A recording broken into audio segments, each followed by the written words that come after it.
وہ انڈین انداز سے وہ بولے گا، آپ کہیں گے نہ لہجہ میرا ہے نہ آپ کا، یہ کس کا ہے؟ یہ اس کارٹون نیٹ ورک کا ہے۔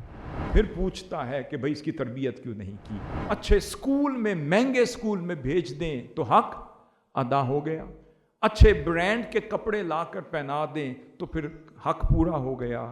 یہ تو واجب ہے، یہ تو فرض ہے، حق کہاں ادا ہوگا؟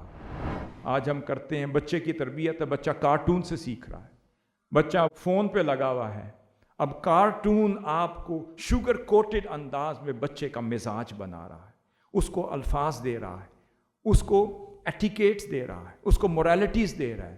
وہ جس انداز سے بولے گا وہ انداز نہ باپ کا ہوگا نہ ماں کا۔ پوچھیں کس کا ہوگا؟ وہ کارٹون نیٹ ورک کا مزاج ہوگا۔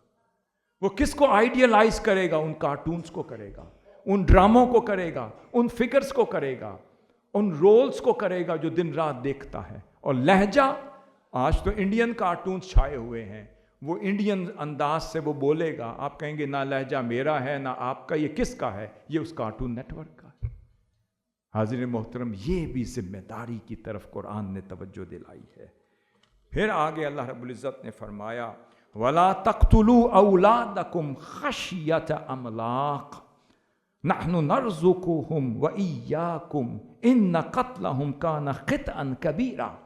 اللہ رب العزت نے سورۃ الاسراء میں پھر فرمایا تم اپنی اولاد کو مفلسی کے خوف سے مت قتل کرو۔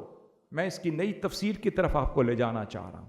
مفلسی اور فقر کی خوف سے اولاد کو مت قتل کرو۔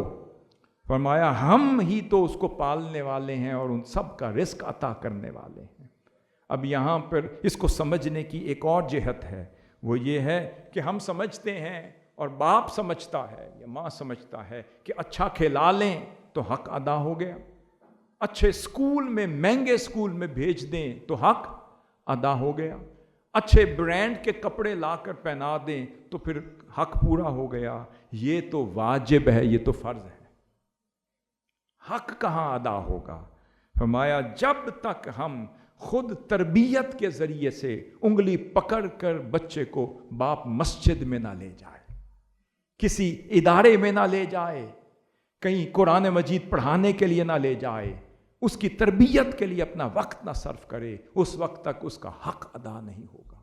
اگر اس کی اصلاح کے لیے، اس کی تربیت کے لیے، اس کے احوال کے لیے اگر ماں باپ نے اپنا ٹائم صرف نہ کیا، وقت نہ دیا، تو یہ اس کے مترادف ہوگا کہ ہم نے اصلاحی حوالے سے اپنی اولاد کو ہلاک کر دیا۔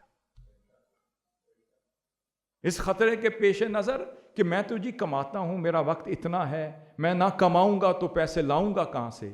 تو وہی اس کی تفسیر ہو گئی کہ خشیۃ املاق کہا ہے کہ بھئی فقر ہو جائے گا، فاقہ ہو جائے گا، مفلسی ہو جائے گی، اس لیے میں نے تو جی 12 گھنٹے باہر رہنا ہے، میری تو تجارتی ڈیل ہو رہی ہے، کاروبار کر رہا ہوں، میں بڑا مصروف ہوں، پتہ نہیں اس میں اپنی دوستیاں بھی چل رہی ہیں، اپنے معاملات بھی چل رہے ہیں، سفر بھی چل رہے ہیں، مگر گھر نہیں آنا۔ اور جب بچہ 8 سال کا ہوا نماز نہیں پڑھ رہا، اونچی اونچی آواز سے بول رہا ہے، اس کی زبان میں اخلاقیات کی کمی ہے، پھر پوچھتا ہے کہ بھئی اس کی تربیت کیوں نہیں کی؟